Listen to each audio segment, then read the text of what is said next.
Well, there, good day, my friends. Welcome to this month's edition of the Shepherd's Voice, and I want to welcome you and thank you for being here. Turn it over to the host of the program, the Bishop of Trenton, Bishop David M. O'Connell. Welcome, Bishop. Thank you, Jim, and greetings, everybody. Hope everybody is well as we begin another new month, the month of October. And it's a special month. I like October very much because it's a time when we renew our devotion to our Blessed Mother, Queen of the Rosary, and encourage people really to say this beloved prayer. You know, for centuries, the Rosary has been a source of grace and of peace and spiritual strength and comfort to the faithful. It goes all the way back to St. Dominic, that's what tradition tells us, in the beginning of the 13th century, who says the Blessed Mother appeared to him and talked to him about the Rosary and offered it to him as a very powerful weapon against sin and a powerful opportunity for deep union with her Son. And the Rosary in its current forms, as you know, is 15 mysteries, the joyful, the sorrowful, and the glorious. And it was formally established by Pope Pius V in 1569. So we're dealing with something that really goes way, way back. In 2002, as you know, Pope St. John Paul II added the luminous mysteries. He wanted to enrich the devotion, and he invited us to think about the public life of Jesus in these 5 mysteries. So 20 mysteries all told. And through every decade as we pray them, you know, we go through the life, the death, the resurrection of Christ. But we go through those in a special way because we see those mysteries through the eyes of the Blessed Mother, who was with Jesus in all those major moments of his life. This month, October 7th, we mark the Feast of the Rosary. And the entire month is dedicated to this beautiful prayer. This year, Pope Leo, at his general audience on September 24th, I think it's toward the end of the month, he called on all Catholics to pray the Rosary this year, every day, through this month, to have as our intention peace in our troubled world. This is something that really weighs heavily on his mind and heart. And the Pope said in that audience, you know, I invite everybody to pray the Rosary every day during the coming month, the month of October, personally, and pray with your families and pray with communities. And as we know, we look around the world, there's such terrible unrest. And so he's offering us this prayer as a means of asking our Lord, through his Blessed Mother, to bring peace to the world. But this also, Jim, is, and everyone, is Respect Life Month each year. We just celebrated at the cathedral in Trenton a Mass for Life. I celebrated that Mass, and Father Bishop Kevin Sweeney of Patterson preached a very nice homily. The cathedral here in Trenton was packed, full. You couldn't get another person in there. And that always makes me very happy because it shows the commitment that people have to this. And that Mass is for all 5 dioceses of Trenton. Bishop Cecchio couldn't be there because that was the day they announced that he was going to be made the bishop in New Orleans. He's coadjutor bishop there. He'll succeed when Archbishop Aymon retires. So he couldn't be there. Cardinal Tobin had asked me to cover for him because he had another commitment that he had to make. You know, the cardinal has so many obligations in Rome. So he's frequently going back and forth to Rome because he serves on some of the departments. They call them dicasteries of Rome. But Respect Life Month, it's a time when all of us are called upon to reflect upon the sacredness of human life. Get that, the sacredness of human life, from conception to natural death and everywhere in between. I think, you know, there's no better way to uphold the dignity of life than through the intercession of the Mother of Life, the Blessed Mother. The Rosary is that powerful prayer. And we think of life, we're thinking of many things. We're thinking of the unborn. We're thinking of the vulnerable. We're thinking of the suffering. We're thinking also of the victims of violence. There's no lack of that in our country, as we know. and the war. There's so many wars going on out in the world. We pray for the dying. We pray for the conversion of hearts and the healing of our culture, which is so very important. I myself, I pray the rosary every day. In fact, I just finished it right before coming, getting in the car and coming here. It's really one of my most beloved devotions. And I'll tell you, for me as bishop, it allows me to lift up to our Lord through his Blessed Mother's intercession all the many intentions that are given to me. You know, when I travel frequently around the diocese, sometimes I amaze myself as how far and wide I go during the course of the average week and month. But many times I will see parishioners will come up to me with tears in their eyes, asking me to pray for their children, pray for their children's return to the church, pray for their spouses and others in their families who are sick or suffering, pray for those who have died. So many intentions are given to me. And, you know, maybe people sometimes say, oh, well, he just says it. I do remember each and every one of those intentions. Someone asks me to pray, and I say, I will. And the rosary is, to me, is a beautiful way to be able to do that. I encourage everybody, the clergy, especially religious, consecrated women and men, and especially our lay faithful, to embrace this prayer anew. You may have said it when you were younger or in other contexts and kind of let it slide. Pick it up again. Pick up those rosary beads, and whether you're young or old, a saint or a sinner, the rosary's for you. And if you're unfamiliar with the rosary, people listening and they're unfamiliar with it, Google it. Just go on the computer and Google it, and you'll find all the information you could possibly need, how to say it.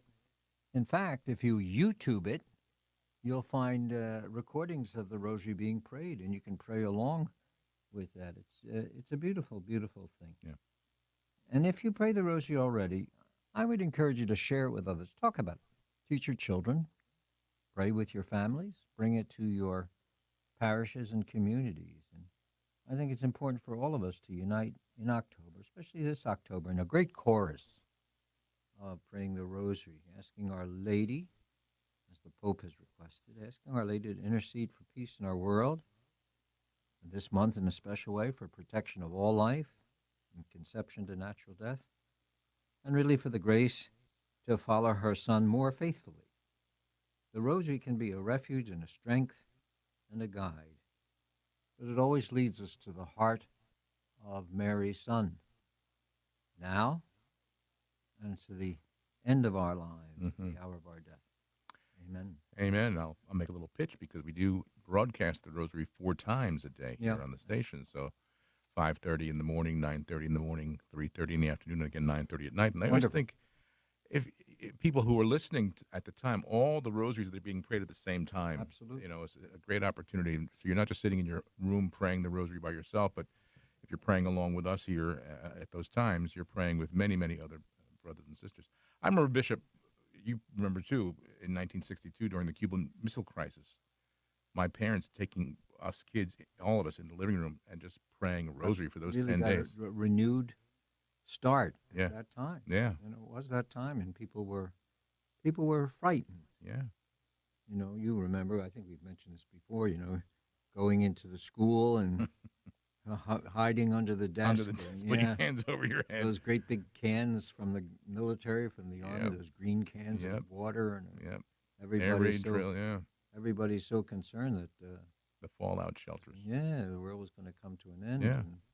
And perhaps all those prayers. Well, you got to give credit where credit's due, right? I think so. I think that is so important. Yeah. And I think it can be that again for us if we let it. Yeah, the rosary is so beautiful.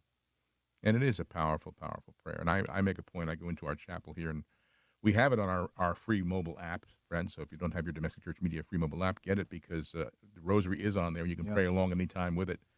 And I sit in the chapel and put it through our Bluetooth speaker, so I'm praying along with the people praying. You know, a few years ago, I went to St. Paul's Church and School in Princeton.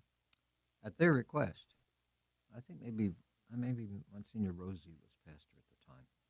but they asked if I would come and lead the children in the rosary. And I they made remember that, They yeah. made a CD. Mm-hmm. Is that what it's called? CD. Yes, CD. Mm-hmm. And made that available to people Mm-hmm. who prayed the rosary. It was Mm-hmm. beautiful. Yeah, Beautiful yeah, thing. yeah. And it is a prayer that, we probably one of the first prayers we learned as a child in a Catholic home is the Hail Absolutely. Mary, and we know the prayers. Absolutely. Carrying the rosary beads, and I have rosary beads. So many pairs of rosary beads that I've gotten over the years. People give them to me. People when I travel somewhere. Okay, of Mhm. course I've had rosary beads from all the most recent popes. Mm-hmm. From visits. That's the gift the Pope gives Right, you they give when us the you rosary. Yeah. when you greet him and when you. And I have. I remember one time I went over. Who was the Pope at the time? I think it might have been Benedict. Mm-hmm. Pope Benedict, who I have such great love for, and I was there doing some crazy bishop thing, and he sent over to me. I knew him over the years, and he sent over. He knew I was in town. I had greeted him earlier. He sent over to me a box full of rosaries, Oh, and the rosaries in a little packet with his coat of arms on it okay, yeah. for me to distribute or give out to when I went back to Trenton. It was just so Okay. thoughtful of him. Yeah. And of course, when people heard that I was giving these out, everybody wanted them. Sure. So it was great. I hope they all kept saying Yeah. them. Yeah. Well, you were kind enough to share a rosary that John Paul had given to you Yeah. with me here, and that's the rosary I pray in the chapel Yeah, every day. yeah, And I yeah. also we were given one when we met Pope Francis, and he gave us, he Yeah, passed gave it us out. We have the Pope Francis rosaries in there too. So Yeah, we got Pope Francis, Pope John Paul. Pope. It's funny that those rosaries that I got from Pope John Paul. Did I ever tell you this story? no. So I go over. This is the first time that I have. I was at St. John's University, where I just gave a talk there this week,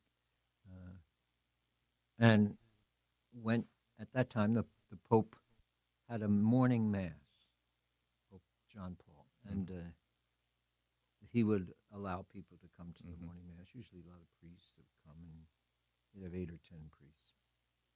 So after the mass, you went into the library, and his secretary, who was Monsignor Jevish at the time, now Cardinal Jevish in Poland, now retired, I think. You don't realize how time flies. I don't know.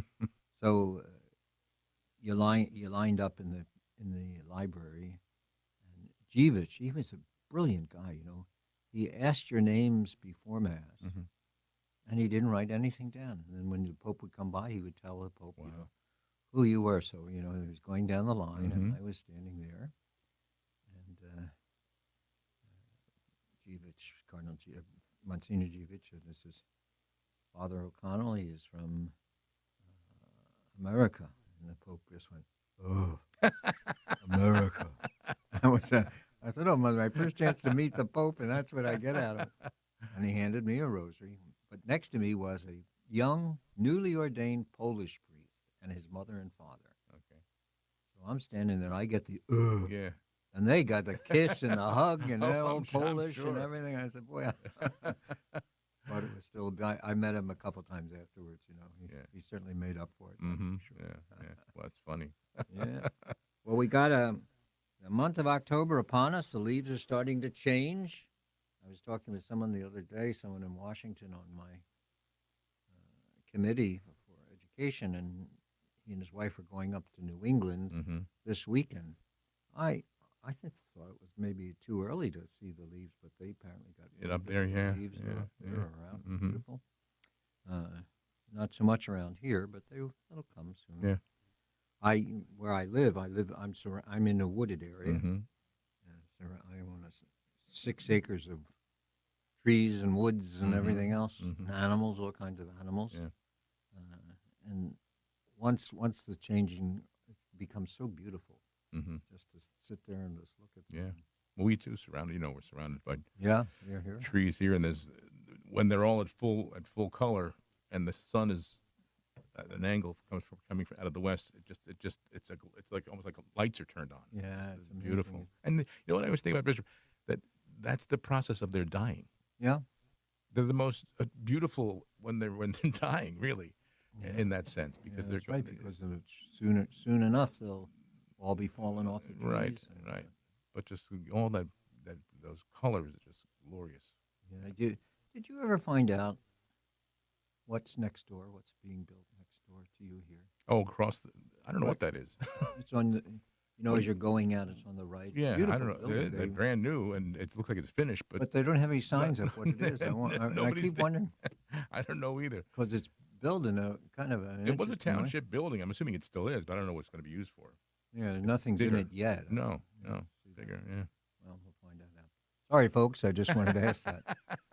Well, tomorrow is the feast of Saint Francis. Yes. You're one of the most beloved saints in the church, Mhm. Saint Francis of Assisi, born in the 12th century, late 12th, and lived and worked in the early 13th century in Assisi.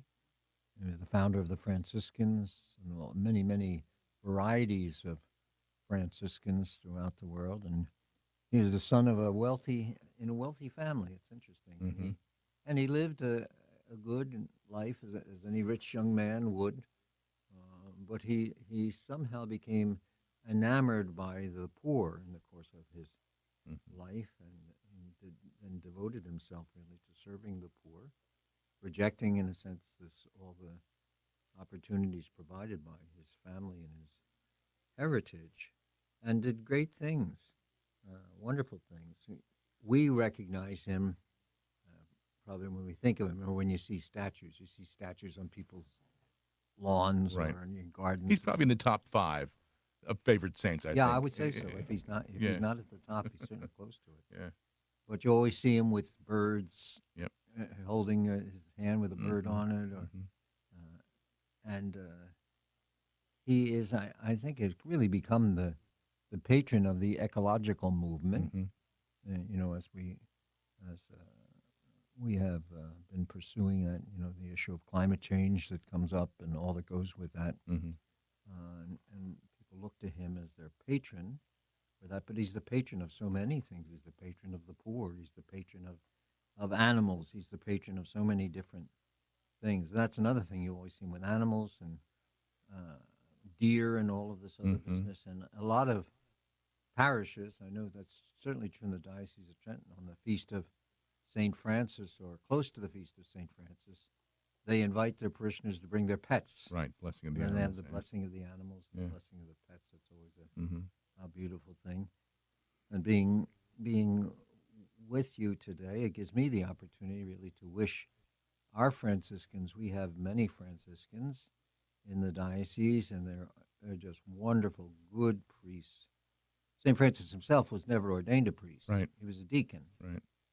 and he was ordained a deacon so that he could preach the Mhm. gospel, because Yeah. the law of the church restricts the preaching. And we have the Francis the Order Friars Minor at LBI, the St. Francis Parish there. Mhm.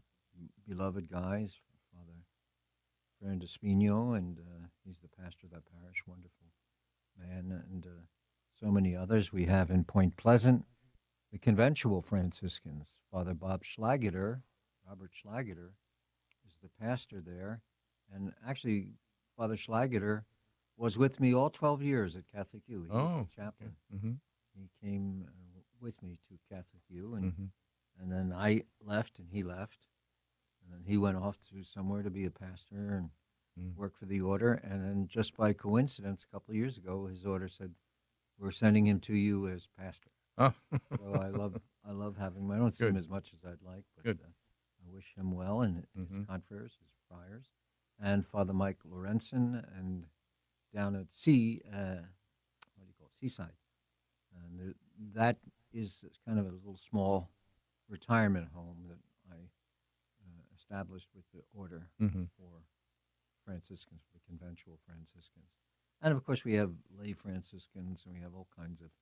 We have sisters. We have the Yeah. Port Clares Mhm. in Chesterfield, and so I wish all of our Franciscans a blessed day, and I thank them for their prayers, for their witness, for their service in the Mhm. diocese. Yeah. Let's see. Coming up, Jim, we have this Sunday the Red Mass, and this is a mass. I usually say it every year, and sometimes I can't say it for one reason or another. But the Red Mass is a mass that's celebrated annually for members of the legal profession, Mm-hmm. lawyers, judges, staff, really to seek God's guidance and blessings at the start of the judicial year. And that's Mhm. usually the first Monday in October is the Mhm. tradition when the Supreme Court begins its new year. It's called the Red Mass because of the red vestments that are worn by the clergy. That symbolizes the flames of the Holy Spirit. It's Mass of the Holy Spirit. Those masses are always celebrated. The red vestments are worn at those masses. So it took on the name, the Red Mass. The Mass itself, it honors St. Thomas More. St. Thomas More was the patron of lawyers and invokes the wisdom and courage that we need in the legal profession in the pursuit of justice. The Mass, the invitation is sent out to judges, to lawyers, to public officials, to law faculties, and so on. Both the civil lawyers as well as the canon lawyers are invited to come. So I have that Mass down at St. Michael's in West Long Branch. Mm-hmm. It's at 10 o'clock on October 5th, this Mhm. coming Sunday. So Sunday, all are welcome. Later on in the same day, we have great tradition in the diocese, the anniversary blessings for those who've been married 25, 50 or more years. And in between, I mean, everybody's welcome to celebrate the sacrament of marriage and their time together. And that'll be at our cathedral here in Trenton on October 5th on Sunday, same day, at 3 o'clock. That's a Sunday Mass. It used to be just a blessing and a ceremony, Mm-hmm. but I said to the folks, I said, people have to go to Mass, and now Right. they're coming. Why not have the Mass for them Exactly. and make it a little bit convenient for Mhm. them? So we changed that, and that's great. And I have the opportunity to impart the blessings, and then we have some priests who will be present if people want individual blessings. We have 2 Sundays when we do this. Mm-hmm. This coming Sunday is for Mercer and Burlington County, and it will be held. The Mass will be held at the cathedral, as I mentioned. Then 2 Sundays from now, the week after Labor Day, Columbus Day, Mm-hmm. it will be held in the Co-Cathedral, Mhm. and that will be for folks from Monmouth and Ocean County. Mm. The Mass itself, the Mass at the cathedral usually is not that well attended. You might get about 70 couples that would come, but the Mass at the Co-Cathedral is jammed. It's filled there, and it's just a wonderful way to celebrate the sacrament of marriage. Mm-hmm. So those who are out there, just come on down, and we'll be happy to give you our blessing. October 8th, we have in the diocese, although it's not a diocesan organization, it certainly is touches people in the diocese, the Interfaith Caregivers of Mercer County. Have you heard Mm-mm. of that? That's No. a group that's been around for a while, and they have their. This is the time of galas. Yeah. So a lot of organizations are having their fundraising galas Right. end of September and the beginning of October before Mhm. Christmas comes, and they have what's called their Shining Lights Gala, and that's on the 8th, October the 8th, and it's at Mercer Oaks between 6 and 9 o'clock, and it's ecumenical Mm-hmm. in nature, and people are certainly welcome to go to that, to get tickets and go to that. Go online, Mm-hmm. Interfaith Caregivers, and it'll give you the information Mhm. that you need, and that's the 8th. On October 11th, we have the 100th anniversary of the Trenton Diocese PTA, Parent Teachers Oh, really? Association. So this year, I think maybe the 30th gathering like this, I think. Mm-hmm. If not, forgive me. But that'll be over at the Co-Cathedral. Mhm. Mass will be at 9 o'clock. I'll celebrate that Mass. And then it's followed by a nice breakfast, and they have a speaker, and they have A good opportunity for folks to get together and talk and exchange, I guess what you call best practices, what's going on in the different parishes. So folks are welcome to attend that. Then we have Columbus Day, day off on Monday, which is great. I love, they used to jam up my schedule Yeah, right. with and I said, stop it. It's Columbus Day. It's a day off. Let people enjoy the day off. Right. And so we close the chancery on that day. Good. We have Catholic Schools Mass. Every year, this is a great tradition in the diocese. And it will be on October 16th. I think that's Thursday. It's at 10:30 at the Co-Cathedral. And then at that Mass, we invite all of the schools to send students, send representatives, teachers, and so on and so forth to come together. And it's a great celebration, great opportunity to celebrate Catholic schools. The Associate Superintendent of Catholic Schools, Dan O'Connell, he arranges it, and he does a wonderful job. It's a lot of work for him. This year, there's a little bit of a wrinkle in it, and that is because of the school shootings that have occurred and the notoriety given them. Yeah. Parents are a little bit edgy. Yeah. Understandably so. I have arranged through my office, security office, lots of security to be with us that day, and we have a whole program of protection. Still, parents, they're calling in and they're upset, and my message to them is, if you're afraid, don't send the child. Right. Exactly. Don't send them. Yep.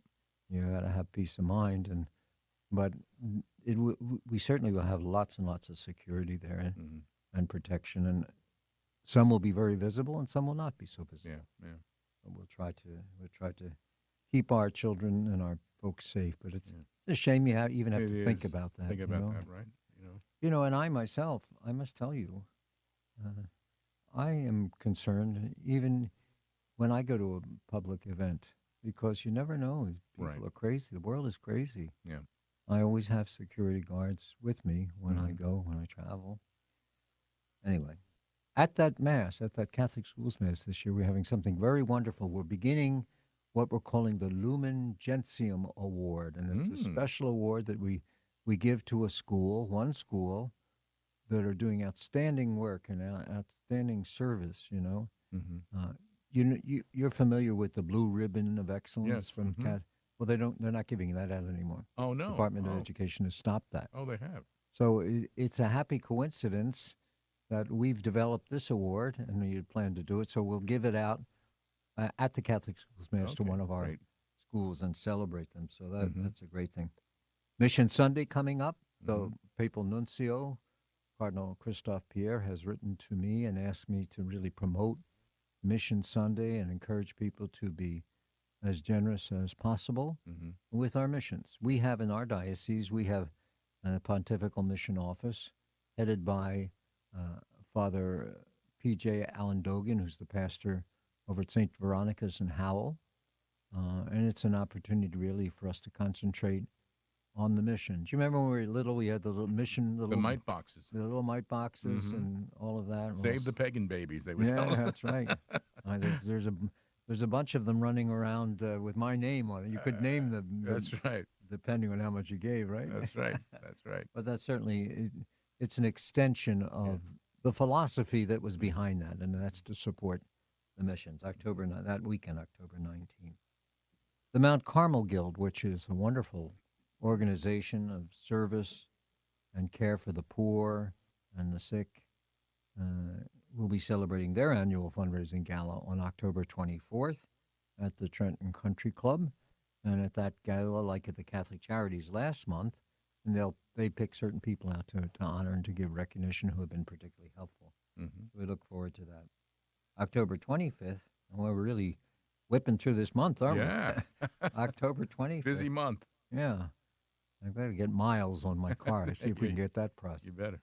But we have the Regional Altar and Rosary Society Mass, nice tradition, October 25th at 10:30. And this year it's going to be at St. Anne's Church in Browns Mills. Oh, okay.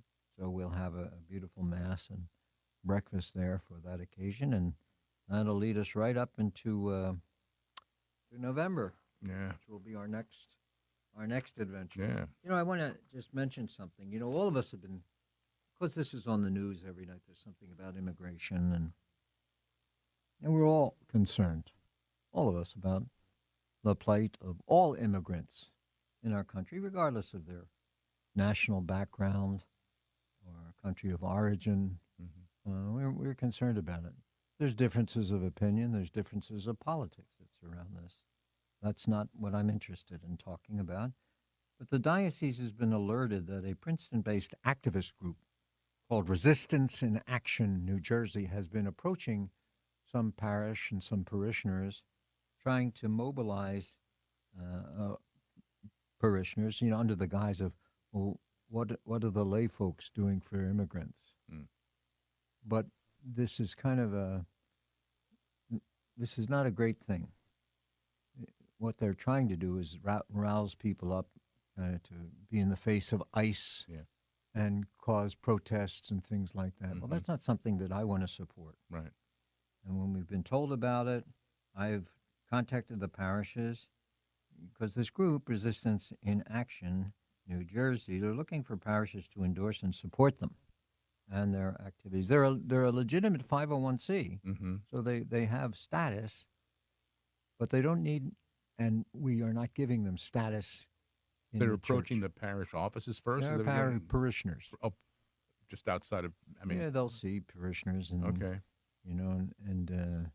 And get them to try to get their pastors or their priests involved. And people tend to just say, "Oh, it's Hispanics." They're not just Hispanics. We have immigrants of every persuasion. Right. And so I've asked the pastors, having consulted with a number of people who are very prominent in the immigration movement about them, and they say, stay away. Really? Don't let them in. You're in trouble. Yeah. And so I've asked the pastors and the parishes to, if they come, if they approach, don't get involved with them, and don't bring them into our facilities, into our parish properties, or anything like that. I have to do that every once in a while, because I'll hear of, and there are other times there are groups that are coming, and they'll come in under the guise of evangelization and preaching. Yeah. And they're not legitimate, but they claim to be legitimate. I had one group one time, and they said that they had the endorsement of Cardinal O'Malley, the Archbishop of Boston at the time. So I know him very well. I've known him for a million years. So I called him and I said, Sean, this group claims to have your endorsement. He says, what group? And I gave him the name. He said, I'd never heard of them. So, there's a lot of stuff like this that happens. Right. You have to be very, very careful and very, very cautious when groups come in. We're doing our best to be of support to our immigrant populations. We encourage them to continue to go to Mass, to continue to go to school, have their children go to school, but they have to do what they're comfortable doing and what they feel safe doing. So, God bless them. We're not. By saying this, I'm not trying to say we shouldn't support them, but we shouldn't support groups that are taking advantage of them, Right. and that are going to cause problems, rather than be of help or a solution. Yeah. So I just wanted to say that here. Who knows? Maybe I'll get 1 million letters or something like that, but that's the way life is. Mention the name of the group again? Resistance. Oh, here, let me see. I have it here on the paper. Resistance in Action, New Jersey. Okay. Resistencia en Acción, New Jersey. Okay. You can go to the internet. The internet is a little misleading about this group, but stay away. Yeah. Well, too, you mentioned as far as what to believe, what not to believe. Holy Father even talked about it this week about AI. I've seen some of these videos on YouTube and other media sources where it looks like an actual person saying an actual thing, and it's totally false. It's totally made up. Yeah, well, they have one of him falling down steps. That's what he mentioned that. Yeah, he said, I never fell down the stairs. He said, I never was on those steps. That's right. To fall them down. But it looks, it's his face, it's his body. Yep. I just wrote an essay on AI, which will Yeah. be coming out sooner or later in the diocese and the media. There's an opportunity to do some good here.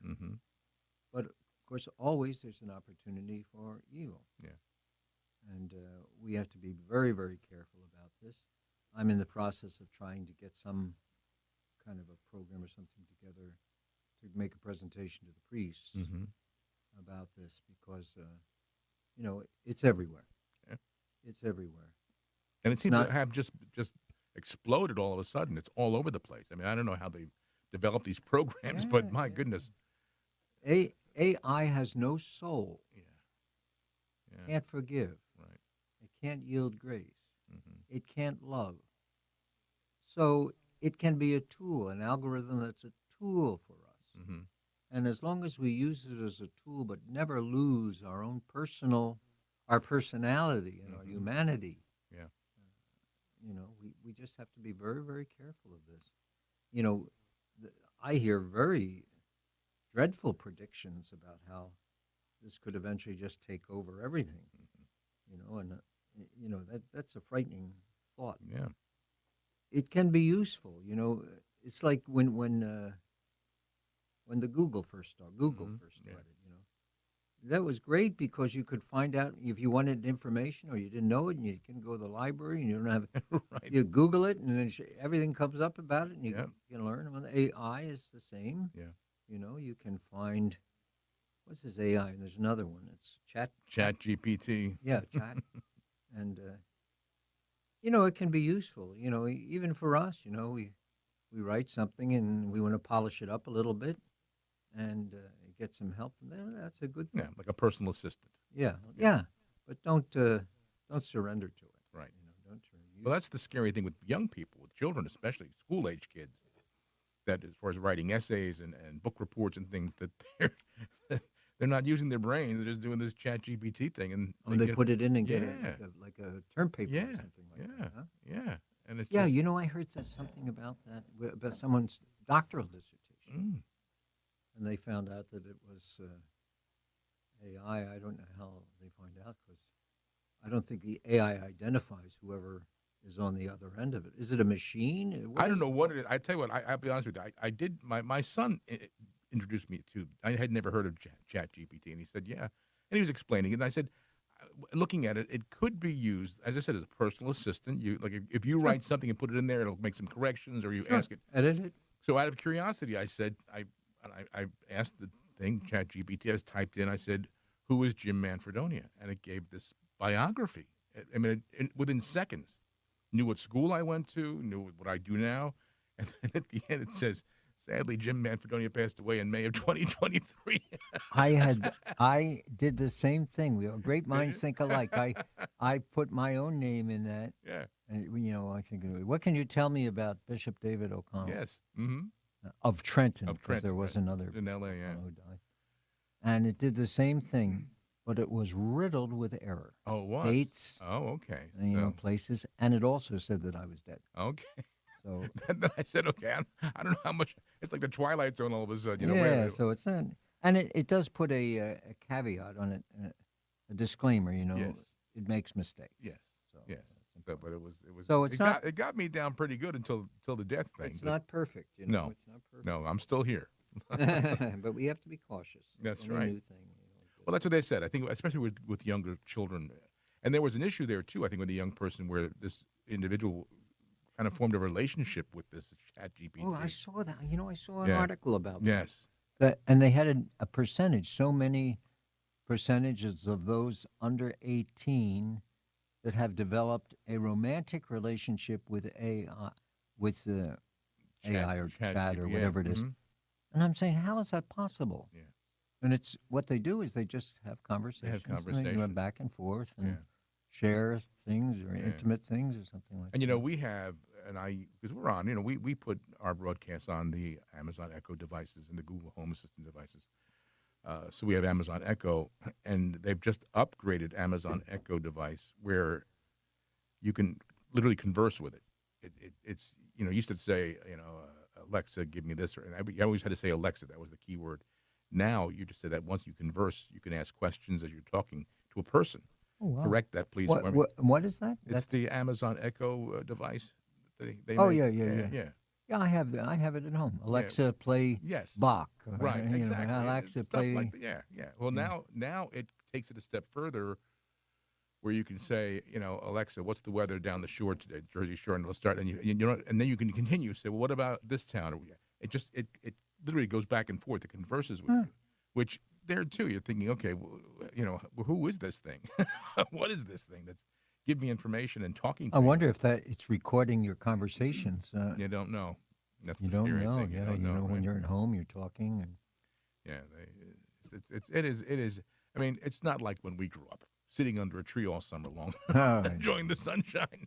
Where today kids, but they're becoming so isolated with this stuff.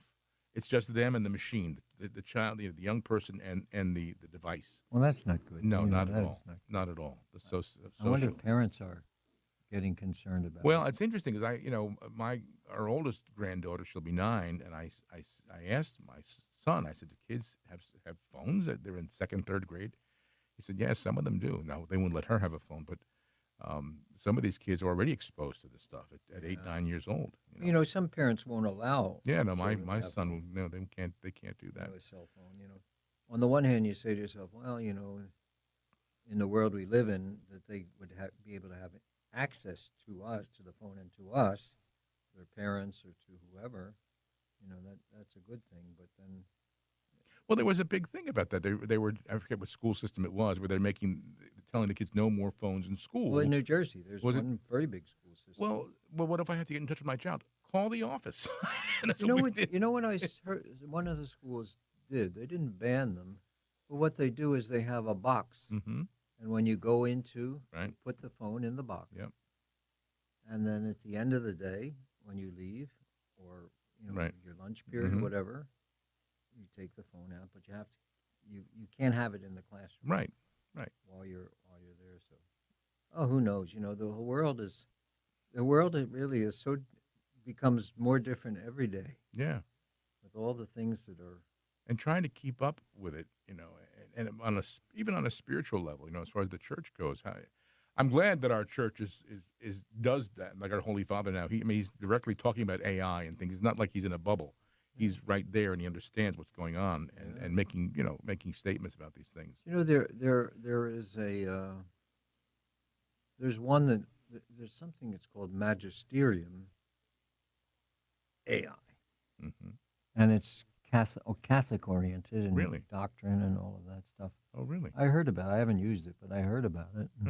Maybe I should try it after the show. I'll go home and see what it's all about. I mean, with stuff like that, okay, then that could be, as long as it's legitimate and you can trust it. Like I said I was doing my program and I was telling people, so many people will see something on social media and right away take it as fact. I know it. And then forward it, and it's like wildfire. And don't do that because you don't know where that's coming from, Really? what the source is, or what the truth is. We have in the diocese we have a Facebook. I don't have a Facebook account. Mm-hmm. So if I were to consult the diocesan Facebook, you'll get maybe 2 stories, and then it'll shut off and say, make an account. Mm-hmm. Well, and it was the same thing when I was in Washington when all this stuff was getting started. I forget what the name of the thing, but the kids were demanding that I be available, every minute of the day on this crazy stuff, and just, I'm not that smart when it comes to technology. Mm-hmm. I know how to use it. I spend, honestly, unlike in the past, I would say 80% of the day is either on the computer or the cell phone, Right. answering messages or writing things Right. or Right. talking to people. Right. And that's a lot We're of so time. dependent on this technology. You become now. dependent on Yeah. it, really. Yeah. And I almost don't even remember what it was like not to have it. Right. Yeah. And Looking back. what do you do if you can't find your phone? People. I mean, I too. Was, where's my phone? Because Well, that's a regular for me. I've left my phone in the shelf in the ice box. Oh boy. I've dropped the phone in the dishwater in the sink when I'm doing dishes. Wow. I did that one time. I filled the sink up, for the dish and the soap and all. Mhm. And then I went away for a minute, and I knocked the phone into the sink, and I'm hearing this ringing, and I'm looking for the phone. I said, where did I put the phone? I couldn't find the phone. Mm-hmm. And then I just happened to walk over to the sink, Yeah. and I saw it at the bottom of the sink. Crazy stuff. It is, but we're so dependent on it now. And as you said, it used to be, you want to find something out, you need some information right away. Got to go to the library, go find an encyclopedia, look it up. Yeah, it's right there. It's right there at at your phone. fingertip. Yeah. You know, I have by my chair in the TV room in my house. I have the, what do you call it? iPad. Mm-hmm. Is it iPad? Yeah. iPad. iPad. And it's iPhone. Yeah. But the iPad, and like I see someone on the TV, or I'll hear something in the news, and then I'll pick it up and I'll Google it, just to Right. find more about it, Right. something interesting. Yeah. You get the news. Yeah. Anyway. That's where we are right now, and and I too have read something I read a while back, but it said that by the year 2035, artificial intelligence will surpass the human brain. I mean, it'll take over. It'll become. How can that be? I don't understand how that happens. I have no idea. I wonder how I'm not like you, not very technological, but Yeah. how it happens, I don't know, and where it comes from, I don't know. But which is dangerous because again, it can be used for very good, but we know that the devil can get involved. I mean, this technology and the things that are available to young people. Something new, Right? the devil will be right there. That's right, and can use it. And in fact, I was talking to literally Monsignor Stephen Rossetti, who's an American exorcist. Yes, I know. Yeah, who said that the devil uses technology. I mean, he will literally get into it. I believe it. Yeah. Stephen Rossetti, Mm-hmm. was the last faculty member I hired at Catholic Oh, University. really? Before I left there to come to Trenton. Okay. Now he's a psychologist, Right, and right. a priest psychologist, and he's quite competent and quite good. He was the head of St. Luke's Institute in Suitland, Maryland, Mm-hmm. which is one of those places for troubled priests and religious, Mm-hmm. drinking Right. or whatever, some Right. sexual abuse, Right. some of these other things. And he was the head of it for many years. Mhm. And then he retired from there and came to Catholic U to work, and he was teaching there. Mm-hmm. And now he's taken a complete kind of a turn in his career, and he's focused on this deliverance ministry Right. and exorcism and all of that stuff. Yeah. I think he's written several Yeah, books. we had him on. He has a recent book, The Diary of an American Exorcist. He has CatholicExorcism.org, and he has actually once a month on YouTube a free webinar where he does a deliverance, prayer deliverance, prayer session. I had him come a couple of years ago. I forget when it was. God, now I'm here 15 years. I forget. 1 year melts into the other. Right. But I had him come talk to our priest. He wrote a book called Why Are Priests Happy? Mm-hmm. It's a great little book. And so he came and talked to our priest. Yeah. He didn't talk about this. He wasn't really that involved in this Mm-hmm. at that time. But he gave a great talk. He's a Yeah. good guy, a good Yeah. man, good priest. Now, is it true that every diocese has an exorcist? No. No. Well, I don't have one. You don't? No. And, many dioceses do. The Archdiocese of Philadelphia had someone appointed. Mm-hmm. The Diocese of New York had someone appointed. Would that be the bishop who would do that? Oh, yeah, it has to Yeah. be the bishop. Okay. I mean, it wouldn't come from Rome. Would be the Yeah, actual yeah. local ordinary. It has to be the bishop. Yeah. You can't have an exorcism without the bishop's approval. Mhm. And we get calls in the diocese. I wrote something up maybe about 11, 12 years ago, which I have handy and I give to our public relations and our media people. And it's what Rome requires for exorcism. And when people call, and they do call, we do get No, I believe it. lots Yeah. of calls. And I always say, I've noticed over the years, you get a lot of calls for exorcism around Halloween, Yeah. or when the movie The Exorcist or one of those movies goes on TV. Right. Then all of a sudden, then you can count on it that week to get a couple calls. Right. Some people just, like they'll call about their children, and the children is cursing or the child is doing something, and their first impulse is to seek an exorcist, Mm-hmm. and there's a process to be followed in, in an examination and evaluation, and I follow that very, very strictly. Mm-hmm. If I discern that the cause is legitimate, Mm-hmm. and I have only had one case in 15 years that I thought was a legitimate case. I think I even talked to Rossetti maybe about this particular case, but Father Rossetti, Monsignor Rossetti. But it's really I mean, actual, possession is rare. I mean, it's not like it it's happens. Yeah, it It happens, but happens. it's rare. Yeah, but you have to evaluate it very, very carefully. Mm-hmm. And the first person involved is your pastor. Mm-hmm. You have to contact the pastor. The pastor is asked to visit the home, and the person who is the subject of this, he's got to make some sort of evaluation of the situation. But part of the process requires that the person has a physical examination, medical examination, and a psychological evaluation. Mm-hmm. The minute you tell them that they have to have a psychological evaluation, that's the last year from them. And so it's interesting. Yeah, interesting. But it does happen. I mean, It happens. Sure. Jesus cast out devils. I mean, he was The devil's around. right. I mean, we may not be possession the way the movies Right. portray it, but he's around. Yeah, evil exists. There is pray the prayer to Saint Michael the Archangel. Amen. Amen. Yeah. But you're right. I think that people, when they see a movie or they read about this, that they become a bit more, self-conscious and think maybe I am possessed. I'm scared to death of this. And I really, I would not want to be an exorcist or something like that. And there was somebody out in Colorado, I think. He's a famous priest, and he makes himself available for consultation when bishops have some concerns. I've called him in some of these cases. As again, I feel sorry for people. I pray for them, but every case is not a legitimate case of exorcism. No. And Rossetti, Monsignor Rossetti, and others will say that. Exactly. Yeah. Because he himself is a psychologist. He may even talks about that. Yeah. There are. He lives in Washington. Yeah. He lives Yeah. I haven't seen him for a couple of years, but a good priest. Yeah, and he's been doing good work with this particular. It's a deliverance prayer hour, and it's beautiful. I mean, I've never heard of it. yeah, he does a good job, and I don't know how many thousands of people tune in, but it's free. And Cheryl and I have done it.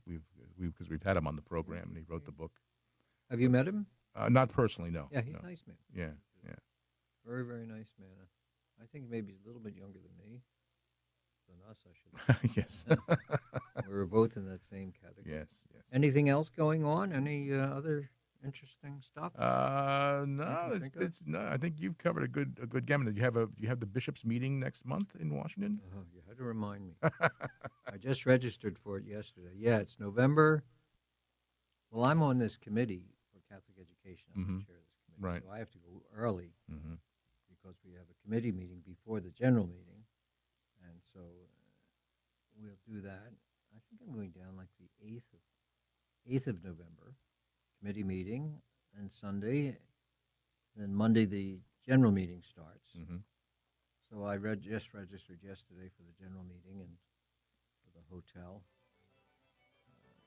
And you look at the agenda, and I can't tell you what items are there.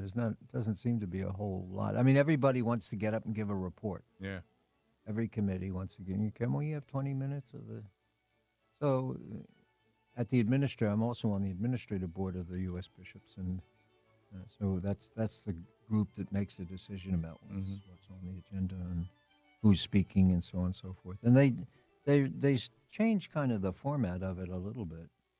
And you remember, you probably have seen it on TV, where everybody's sitting in the big room at tables and one after another get up and make their.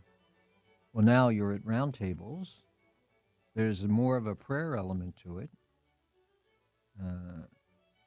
Of course, there's Mass every day and prayers, morning prayers, Divine Office, morning and Vespers and Lauds. But now incorporated into the day would be what they call fraternal dialogues. So there's different folks. It's like you pick out a name and there's a session. There's like 13 sessions, going on at the same time, and you get questions, and you're supposed to dialogue Oh. fraternally with your brother bishops and so on. And yeah, and then there's a lot of different things that are part and parcel of the meetings in the last couple of years than previously. Well, we'll look forward to a full report. Full report, you'll see it, you'll get it, All right. in all the detail. All right. We'll look forward to that. Bishop. Thanks for coming by. We'll look forward to next month, and Beautiful. have a great October. Thanks a lot. You too. God bless you, everybody.